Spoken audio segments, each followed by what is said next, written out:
Firme até o fim.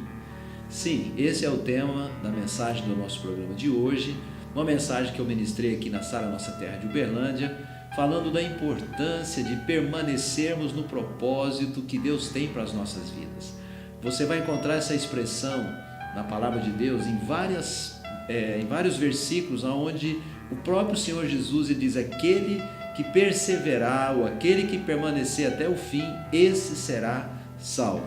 Então, o nosso grande desafio no dia a dia da nossa vida é permanecermos na fé, permanecermos na presença de Deus, permanecermos firmes na igreja, congregados na igreja, participando ativamente dos cultos, trazendo a nossa família, trazendo os nossos filhos, continuando lendo a Bíblia. Isso, meu querido, entra ano, sai ano, mês após mês, dia após dia. Nós precisamos manter o nosso ritmo de fé, de comprometimento com Deus e com as verdades espirituais que a palavra de Deus nos ensina. Pois bem, você tem essa palavra, tem chamadas, tem testemunhos, e daqui a pouco eu volto para o nosso momento de oração.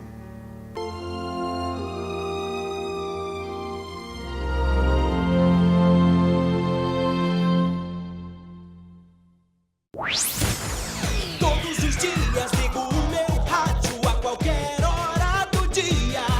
Em várias estações eu sou áudio estúdio lhe fazendo companhia. E é por isso que cantamos temas de gols e vinhetas. Queremos criar a logomarca sonora da sua emissora. Áudio Estúdio. Áudio Estúdio. E apregoar o ano aceitável do Senhor. Neste mês de janeiro, campanha das colheitas da plenitude. Toda terça às 7:30 da noite, numa igreja Sara Nossa Terra, perto de você. Sara Nossa Terra, o lugar do seu milagre. Já está no ar o portal da Sara Nossa Terra de Uberlândia, www.sntUberlândia.com.br. Palavras, programação de eventos, fotos, vídeos, links e muito mais. Acesse já e divulgue www.sntUberlândia.com.br. O portal que vai abençoar a sua vida em um clique.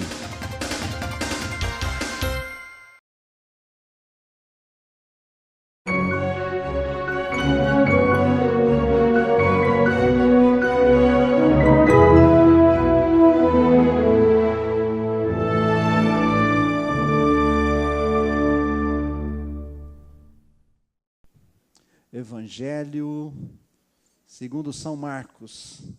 Abra aí comigo no capítulo de número 13. Marcos, capítulo 13. Quando você abrir, fala amém aí, bem gostoso, bem forte. Glória a Deus. O tema dessa mensagem que nós vamos falar hoje à noite é firme até o fim. Amém? Firme até o fim.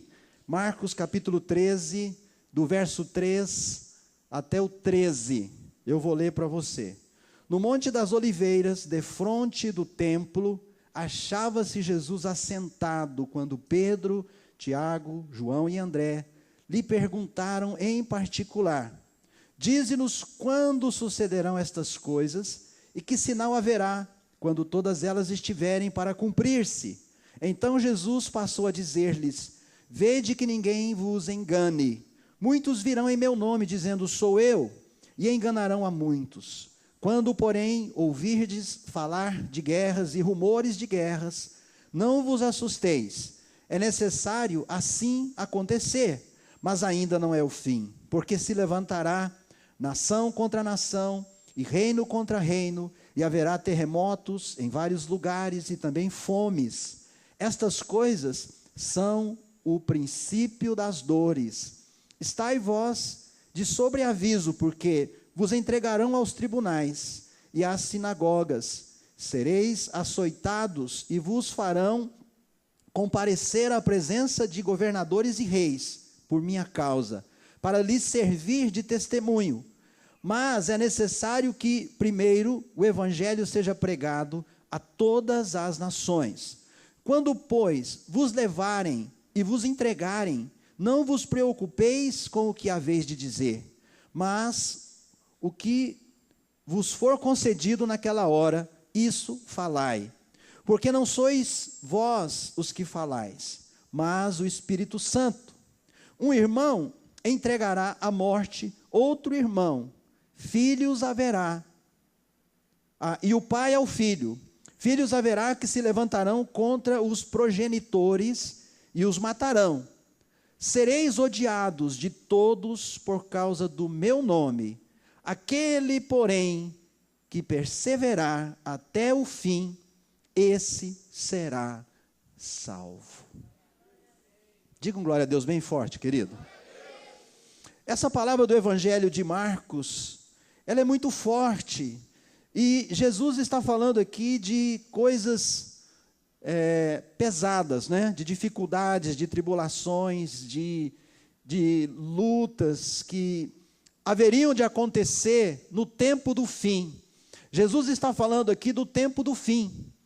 Jesus fala, essa mensagem, ela é transcrita na Bíblia através de 3 evangelistas. Marcos, que é esse que nós lemos, Mateus e também Lucas. E esse tema dessa mensagem é muito importante que a gente o abrace, o entenda, que a gente procure compreender o que é que Jesus está querendo transmitir para nós aqui. Então ele nos desafia, esse texto, especialmente o versículo 13, que é o que eu quero trabalhar nesse dia, ele nos desafia a permanecermos firmes diante de Deus até o fim. Fala comigo assim, firme até o fim. Fala comigo assim, eu vou permanecer firme com Deus até o fim. Fala de novo, eu vou permanecer firme com Deus até o fim. Mais uma vez, toda a igreja, eu vou permanecer firme com Deus até ao fim. Dê um glória a Deus, querido.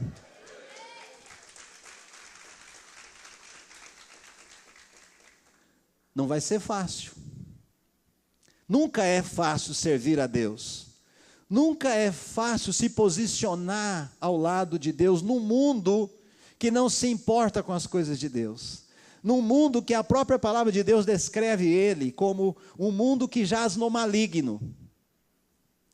As filosofias, os governadores deste mundo, os reis deste mundo, os presidentes das nações deste mundo, aqueles que estão na posição de autoridade, a grande maioria deles não estão preocupados com as pessoas. Esse mundo ele vai de mal a pior, né? E o Senhor Jesus, quando ele nos alerta, que eu queria analisar esse texto com você, o contexto aqui, no versículo 1 desse capítulo 13, no 1 e no 2, um discípulo de Jesus, ele estava encantado com a grandeza do templo em Jerusalém. E olha o que ele fala para Jesus no versículo 1. Eles estavam saindo do templo, e ao sair do templo, disse-lhe um dos seus discípulos, mestre, que pedras, que construções. Então ele estava encantado com a beleza do templo. Talvez aquele discípulo ou tivesse ido poucas vezes no templo, ou não tinha nunca ido e foi a primeira vez que ele foi, e de alguma maneira o templo de Jerusalém, que fora construído por Salomão, se destacou para ele, chamou a sua atenção e ele ficou deslumbrado.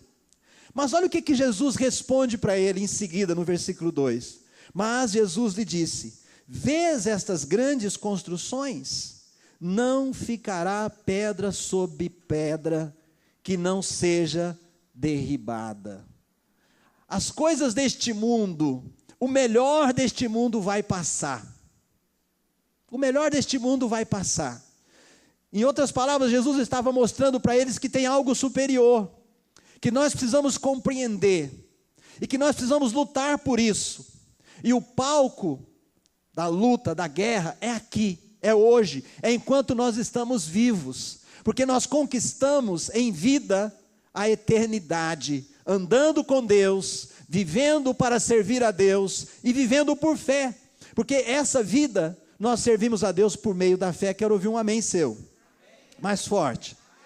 Então aí diz aqui, no verso 3, que Jesus estava sentado diante do templo, né? Defronte do templo. E aí os discípulos, aqui ele diz que era Pedro, Tiago, João e André, que eram discípulos próximos de Jesus. Eles perguntaram em particular para Jesus: Senhor, mas quando é que acontecerão essas coisas? Que sinal haverá, né? Para a gente poder perceber e entender isso. Então Jesus falou: olha, cuidado para que ninguém engane vocês. Muitos virão em meu nome, dizendo, sou eu, e enganarão a muitos. A Bíblia fala que haverá nos últimos dias falsos cristos, que virão para enganar as pessoas. Aqueles que não conhecem a palavra serão enganados. Os outros evangelistas, Mateus, Marcos, aliás Lucas, né, nós estamos em Marcos, eles falam que a tribulação dos últimos dias vai ser tão severa que o amor vai esfriar no coração das pessoas. E Deus vai abreviar esse tempo, porque até mesmo os discípulos, se o tempo da tribulação fosse muito longo, até os discípulos não suportariam. Está lá em Mateus 24, está aqui também. Eu estou lendo aqui o princípio das dores. Mas se você continua lendo o capítulo 13, você vai ver que a coisa vai apertando, né?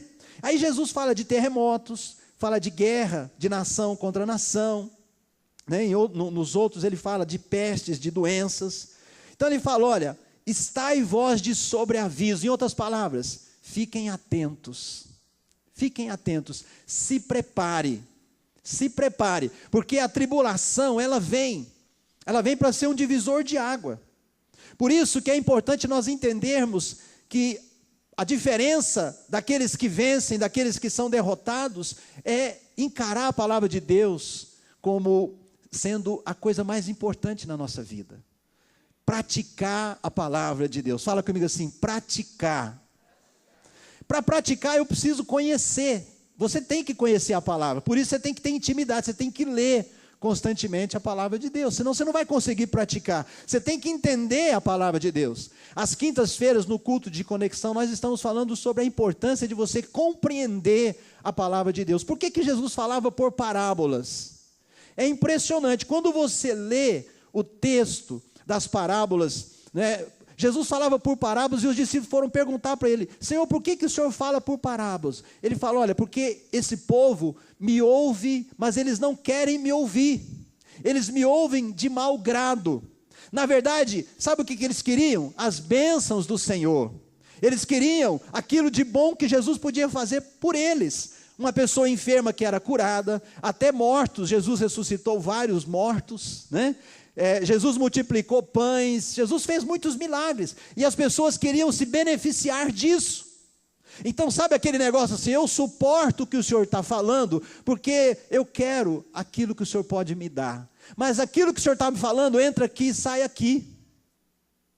Não era aonde eles estavam colocando os seus corações, por isso Jesus falava por parábolas. Então querido, mas quando nós ouvimos e não entendemos, o que nós temos que fazer? Nós temos que aprofundar. Não, mas eu preciso entender isso. Eu vou orar para Deus me revelar. Eu vou participar de estudos da Bíblia. Eu vou me dedicar mais, porque eu quero entender. Eu quero entender a mente do Senhor, né?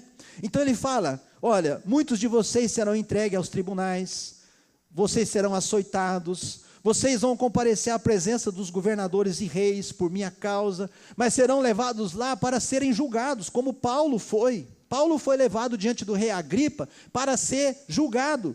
E é impressionante, o próprio Jesus, quando estava diante de Pilatos, eu li isso aqui essa semana, no Evangelho de Mateus, ele estava diante de Pilatos, no de Marcos também, né? Naquela hora que soltou Barrabás, Pilatos, o governador de Roma, que estava ali governando a nação de Israel, sob o domínio de Roma, Pilatos percebeu que Jesus não tinha cometido nenhum delito e tinha autoridade humana para liberar Jesus. Ele percebeu, o texto diz que ele viu que Jesus estava ali por inveja dos sacerdotes, mas ele não liberou Jesus, porque os políticos são assim. Você sabe o que os políticos fazem? Que eles gostam de fazer? aquilo que dá ibope para eles. A grande maioria das pessoas queria o quê? Que prendessem e crucificassem Jesus. O que ele fez? A vontade das pessoas.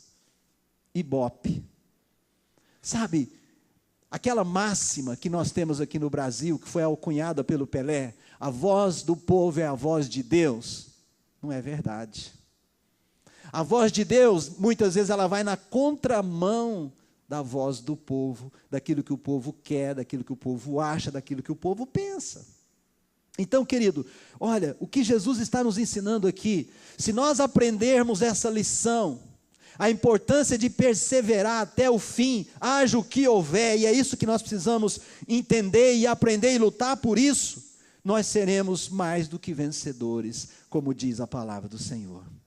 É por isso que o apóstolo Paulo podia dizer, com toda força, com toda garra, com toda a fé do seu coração, eu posso todas as coisas naquele que me fortalece. Sabe por quê? Porque Paulo não tinha medo de nada. E você sabe que na história, Paulo morreu decapitado. Você sabia disso? Arrancaram o pescoço de Paulo, a cabeça de Paulo fora. Mas ele não tinha medo. Próximo da sua morte, ele diz, eu combati o bom combate, eu guardei a fé, agora me está reservada a coroa da glória. Paulo estava pronto para morrer pelo Senhor, ele estava preparado, porque ele tinha construído uma fé inabalável dentro de si. Amém ou não amém, queridos? Sabe, nós precisamos nos preparar para isso. E às vezes hoje nós estamos vivendo um tempo de tanta fraqueza, que coisas pequenas nos derrubam. Coisas pequenas nos deixam chateados. Coisas pequenas nos fazem desistir da fé, querer largar tudo, querer abandonar tudo.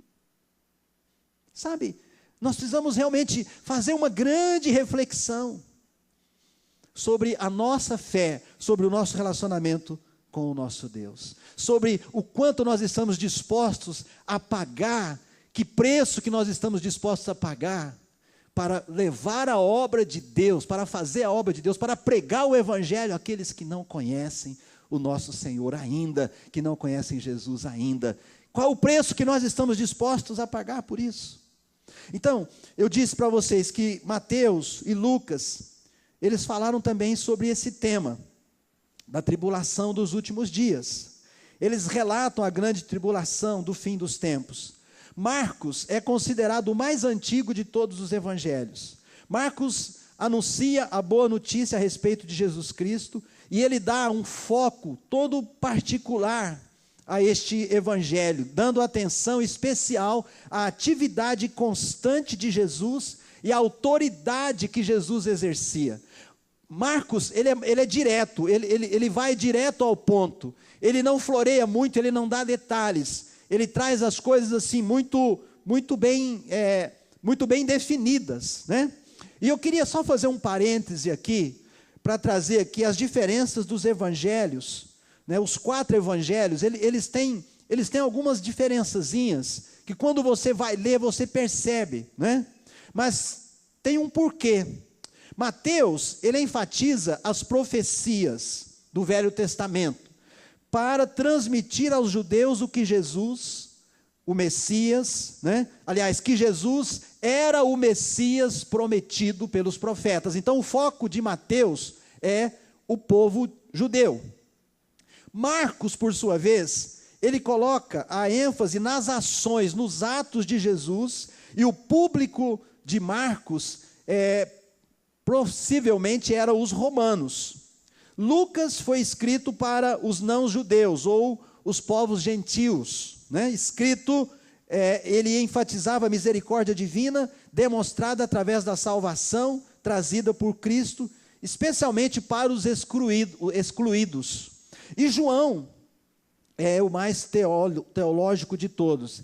Ele é escrito para os convertidos. Foi o último evangelho, foi escrito por volta do ano 100, depois de Cristo, e ele não repete muitas coisas dos outros 3 evangelhos. Os outros 3 são mais parecidos, esse aqui é um pouco diferente, né?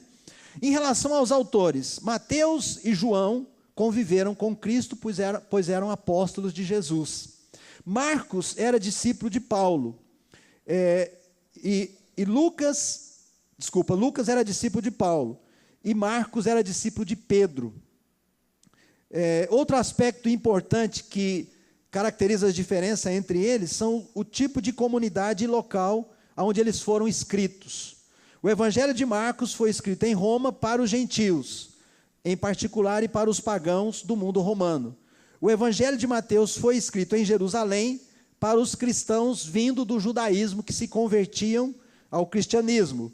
O Evangelho de Lucas foi escrito na Antioquia para os cristãos da cultura helênica das comunidades paulinas, as igrejas que Paulo fundou.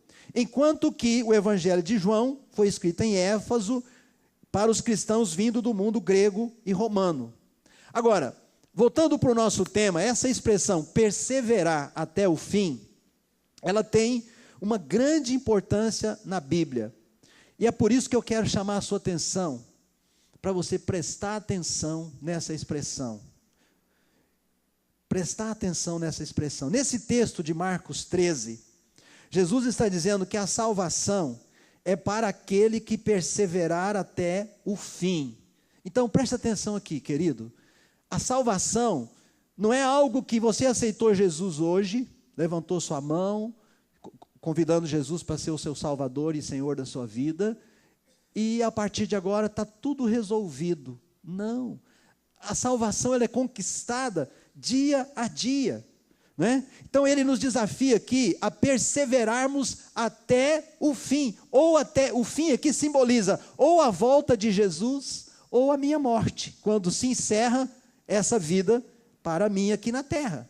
A palavra perseverar, ela quer dizer permanecer no propósito dia a dia. Cada dia que você se levanta, você vai permanecer no propósito de Deus. Posso ouvir um amém seu? Dia a dia, semana a semana, mês a mês, ano a ano, permanecer no propósito de Deus. Esse é um grande desafio. Até o fim, até o fim, até o fim. É preciso lutar, queridos, para permanecer. Lutar contra a nossa natureza, lutar contra forças espirituais, lutar contra o sistema. São tantas coisas que se levantam contra nós. Quantas pessoas começam a frequentar a igreja, quantas pessoas entregam suas vidas para Jesus, vão numa revisão de vida, voltam animadas, começam o Instituto de Vencedores, daí pouco tempo sumiu. Abandonou a fé, largou tudo, desistiu de tudo. Você vai saber por quê. Foi uma tribulaçãozinha, foi porque um irmão não ligou para ela, ou foi porque aconteceu. Sabe, são coisas pequenas, que tiram as pessoas do propósito de Deus, que tiram elas de continuar na igreja, de ter uma vida de assiduidade na igreja.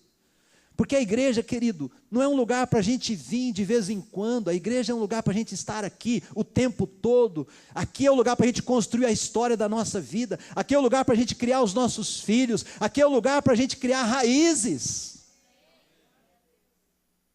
A igreja é a casa de Deus. Jesus disse a respeito da igreja que as portas do inferno não prevaleceriam contra a igreja. Sabe por quê? Porque a igreja tem a bênção de Deus, a igreja tem a presença de Deus, a igreja é o lugar onde Deus se revela às pessoas, porque nos ama, porque tem o melhor para nós.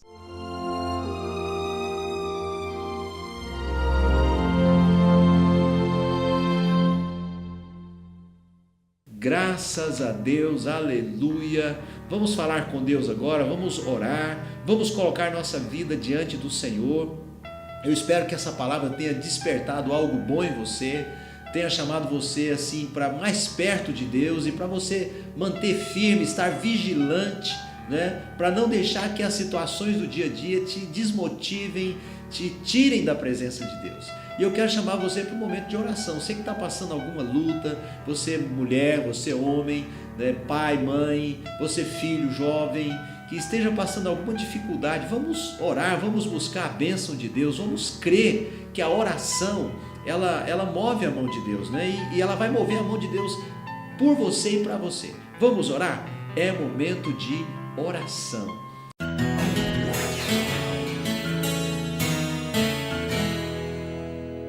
Meu Deus, meu Pai, em nome do Teu Filho Jesus, nós oramos agora, eu coloco diante do Senhor cada necessidade que está sendo apresentada a Ti, meu Deus, cada pessoa que ora comigo nesse instante, pessoas que estejam passando por alguma enfermidade, pessoas que estejam lutando com algum problema conjugal, pessoas que estejam num leito de hospital agora, me assistindo através de um quarto, por uma televisão em um quarto de hospital. Senhor, vai movendo a Tua mão, repreende o mal agora, repreende as doenças, as enfermidades, traga a Tua bênção, traga a Tua paz. Esse pai de família, essa mãe de família que precisa de um toque de Deus, que ora por um filho, Deus, abençoa, libera a Tua bênção, ordena uma palavra, e desde já nós Te agradecemos e Te louvamos em nome de Jesus. Amém e graças a Deus. Meu querido, minha querida, você que orou, você que creu junto comigo, receba aí no seu coração a resposta, receba a bênção de Deus e será assim convosco. Pois bem, agora eu quero me despedir de todos, desejando aí que a bênção de Deus esteja presente na sua vida. Um grande abraço, que Deus abençoe a todos. Fica o meu convite para você de Uberlândia estar conosco aqui nos nossos cultos. Vai ser um prazer, uma alegria. Venha com a sua família, venha cultuar, buscar a Deus, não é? Nós te receberemos aqui com todo carinho, com todo amor. Um grande abraço, fiquem todos com Deus.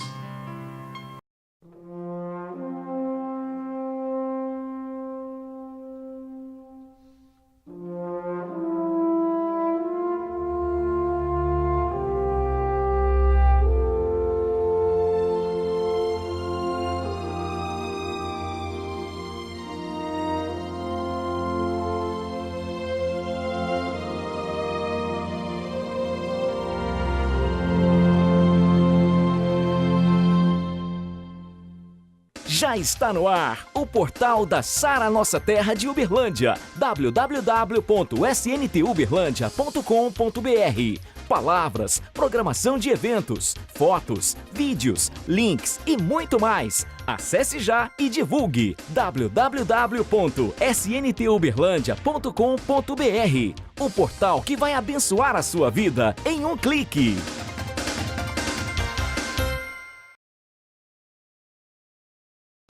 E apregoar o ano aceitável do Senhor. Neste mês de janeiro, campanha das colheitas da plenitude. Toda terça às 7:30 da noite, numa igreja Sara Nossa Terra perto de você. Sara Nossa Terra, o lugar do seu milagre.